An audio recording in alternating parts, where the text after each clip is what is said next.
Hey y'all, this is Billy and Michelle at Perma Pastures Farm. We've been asked a number of times, do we do any gardening? Frankly, folks, we haven't covered really any of it because really in the homestead space, it seems like that is the information that's most saturated out there. But I didn't realize, none of us here really realized the extent to which people wanted to know how we garden, because all of it, everything we do, by and large, is in accordance to permaculture. And what little gardening we have exposed has almost always been down, the syntropic things that we're doing down there in the food forest, and also the things that we have going on in our orchards. Well, I guess it makes only good sense to give you something of a garden tour of what we have on top of the hill, the things we almost never talk about. So here I am today, joined with my homestead honey. Of course, she never likes that term, but she's growing into it. We're going to talk about what we have here today. And we're going to go through each bed and just give you a brief summation of what we have. So with that said, honey, what are we looking at? In this bed, we have potatoes planted. There's also horseradish on the ends and then on the sides. And the horseradish helps with the bugs, and it deters some pests, and it just helps potatoes grow better. But you do have to be careful with horseradish because it can be invasive. So just remember that if you plant it. I plan on probably digging most of it up, but just remember, wherever you plant horseradish, it has the potential to take over. Now also, folks, I would be neglecting the greater picture if I didn't tell you that a lot of what you're going to see up here, we have in some ways replicated down in the food forest. So we not only have this growing medium here, but down the mountain on the bottom side of this place, we got a lot of this stuff going on down there, and we'll show you that in the future. And folks, that stuff is really groundbreaking. That's why we focus more on it. But today we're going to talk about what's in these boxes. So with this one done, let's move to the next one. All right, here we are at bed number 2. Now, folks, right off, before we even get into what's in here, I just want to show you briefly what you can do with leftover material. Like, look here. Right now, we were having a hard time trying to find what we would normally use, which is cattle panel. But we had a lot of that leftover woven wire fence from when we were doing the front end of this property. So, folks, as a medium for some of this stuff in here, it's really that easy to recycle some of your stuff. This same thing could be used and has been used to make a compost cage, as you've already seen. So with that out of the way, let's talk about what we got in here. So this oregano, I planted it last year, and it never completely died back in the wintertime. It just stayed. So and it started growing quite well, so I just left it. And then there's some dill in here that just self-seeded. I hadn't planted it. That oregano, is it? What type is that? Because it's got a little spice to it. Yeah, it'll go really good with that with that gabagool I got going on. It is spicy. It's like hot. I was thinking probably medicinal because it's almost got like a horseradishy kind of. You even know what it's called? Well, I thought it was Greek oregano, but it's spicy for Greek oregano. Well, my tongue is numb. I know. Okay, so I just did a quick, we don't eat a ton of radishes, but I had space, and they're like 30 days it takes to grow radishes.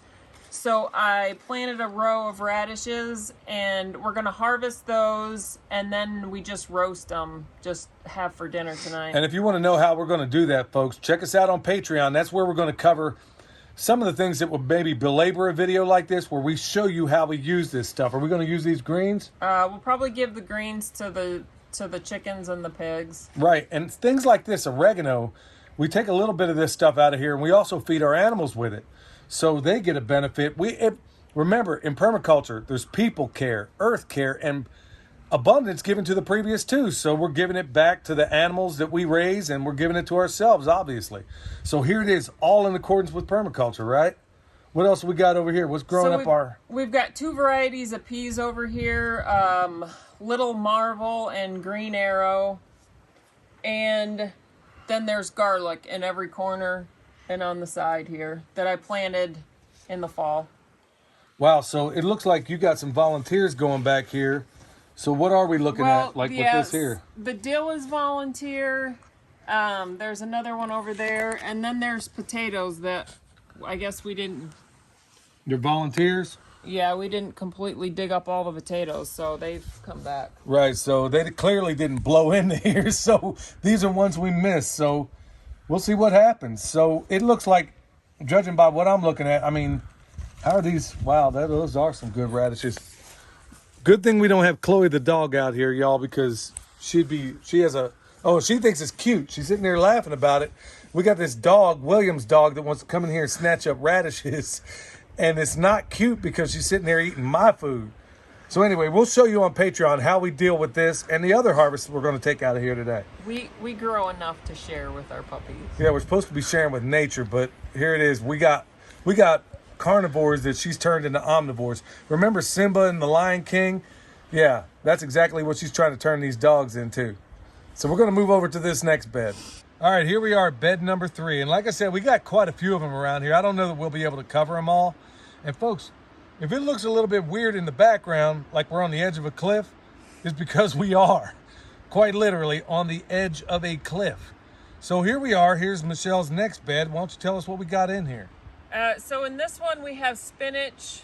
This spinach, it overwintered, so it's getting a little big, and I also have to clear it out to make room for some other plants I have planted down in the greenhouse. There's this spinach, and then there's broccoli that we've planted, and then there's 2 types of onions. There's yellow onions, and then there's also red onions.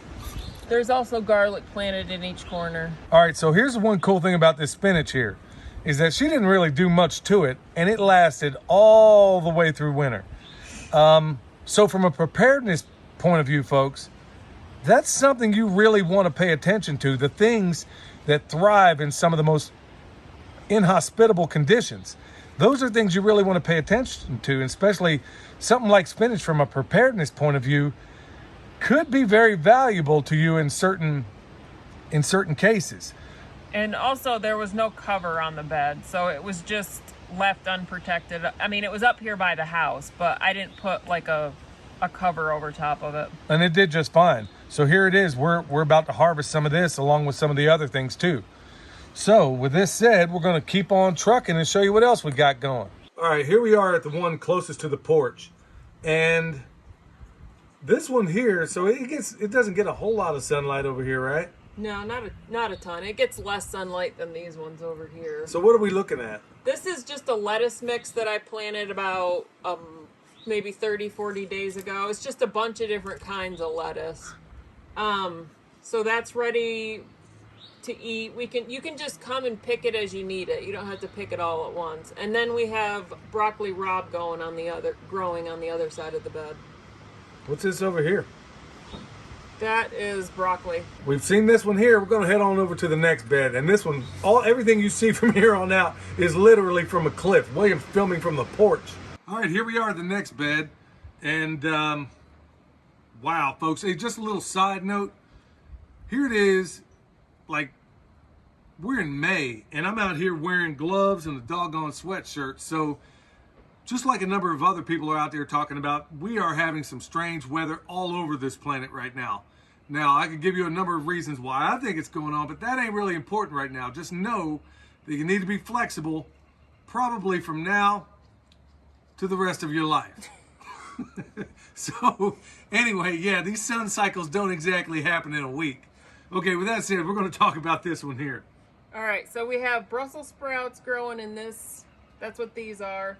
And then in this row, we have Egyptian walking onions, which are a perennial onion. And then garlic in the corners here also. We've made the case before that when you have good soil, when you have really good soil, that thickets and thorns and things like that can't find a home in there. You see, I could do an entire couple of videos on why those things appear and how and all those good things. We have really good soil in here, folks. So I want to ask her also, because this is primarily her domain where she works primarily, how much time do you need to spend weeding? I don't really spend a whole lot of time weeding. If I'm in here in the garden, I'll just pull up what I see. but like here's something coming up. But you can see like it doesn't it's not really hard to pull up. They're pretty easy, so it doesn't take much to get rid of anything that might be not what you want in here. That's right, folks. That's why weeds have a harder time taking root in really good soil. You're never going to find a great field out there. If you see thistles in it, you know that it's got problems. You know it needs remediation. Same thing in our garden beds. We look at it at exactly the same way. Just like you have 7 layers of a forest, we try to almost do the very same thing when it comes to the things that go in this bed. We just do it at a smaller level. So we're going to move on around to the side of the cliff, and hopefully nobody breaks a hip on the way. All right, here we are. We got a series of 1, 2, 3, 4 beds alongside out here. And folks, when I say it's literally on a cliff, it's on a cliff. Now in the future, we plan on putting a retaining wall up here and then making things more stable. There's a whole series of wonderful permaculture design that we intend to add to this, but this is where we started. So, honey, what are we looking at in here? All right, so this bed has it's got a little bit of kale growing in it. It's got some Siberian kale left over from the fall. It's got garlic in it in the corners, but I haven't really put anything in here yet this spring because we have to come back and add the compost. Well, that's part of a design flaw on my part, is that as I was trying to level and plumb this box up when we were building it, there were parts that we left some of it out. And frankly, some of this compost, when we put it in here, it kind of settles. Folks, that's exactly why we build. In permaculture, you're either building soil or you ain't. So if you're building soil, that's always a great sign. And so we're going to need to add more compost, quite a bit actually, to this box. So we've lost some out of the sides, and that's something I'll have to remediate. But hey, that's the breaks, folks. Okay, so in this bed, we have some chives right here that are going to seed. We also have quite a bit of kale that needs to be harvested, and we also have green onions growing in this bed. And we kind of mix it up. What are we looking at here? That is a volunteer carrot that I did not plant this. It must have come back from fall or something. Well, nobody around here is going to complain, but folks, this is yet another example in all these beds, notwithstanding the one down here that's a work in progress. You'll notice that there's no monocrop in anything, just like you'll never see it in a forest. Keep going back to it, folks. This is permaculture, and because of that, we don't just put one thing in a bed. These other things are like the fingers of your hand. They aid one another. So this is exactly what you see. Very little weeding, almost no bug problems, and really anything at this point. So we're going to drive on down to the next one. Okay, in this bed there's some more of the Siberian kale that's going to come out pretty quick to make room for the carrots that we just started. They're pretty small now. I don't know if you can see them, but we've got a couple rows of carrots growing. And then just this kale left over from before we seeded the carrots. Now, what are we looking at here? That is just chives. Right, so there's a mixture of everything in every one of these things, folks. And even with some of the brassicas, where you would typically have a heavy bug problem, we haven't really seen much of that here, have we? No, so, she's got to make room for some stuff, and we're in a point right now where we're in between, where some of this stuff is about to come out and other things are going to take its place. Yeah, a lot of this is going to come, like these kales, they're going to come out to make room for some of our warmer weather varieties. All right, we got one more to go. Okay, in this bed we have more kale growing, and it needs to be harvested. And what I'm going to do is just harvest the kale that's ready, cook it down, and then freeze it to put in smoothies. That she's going to drink. Yeah. I don't do the kale smoothie thing, but that's all good. We got stuff on this side that I love, that I absolutely love. Why don't you tell them what it is? There's a sage that came back from last spring, summer when I planted it. So that's over on this side, and then there's also green onions planted in this bed. All right, yeah, so we're going to make room. All these things they're really hardy, and they work in this environment. Now, folks, you're going to have to figure out what works in yours. But right here, where it's a constant state of discovery, because we've been here for less than 2 years, and we're still trying to figure out exactly, just, you know, like we talked about earlier, like that spinach that did just fine through the winter with really no help at all. Rain, snow, you name it all. Those are the things that work hardy in your environment. And honestly, you want to grow things you're going to eat. Right, but also with the kale, like if we have leftover stuff or stuff like these leaves that just we just feed these to either the chickens or the pigs. Like if you have stuff that's yellowed and you don't want to eat it, I just put it in a separate bucket and feed it to the chickens. Right, and they're going to love it. So there again, going right back to that third permaculture ethic, folks, giving this right back to us and the environment. And those guys are part of the environment. We're part of the environment.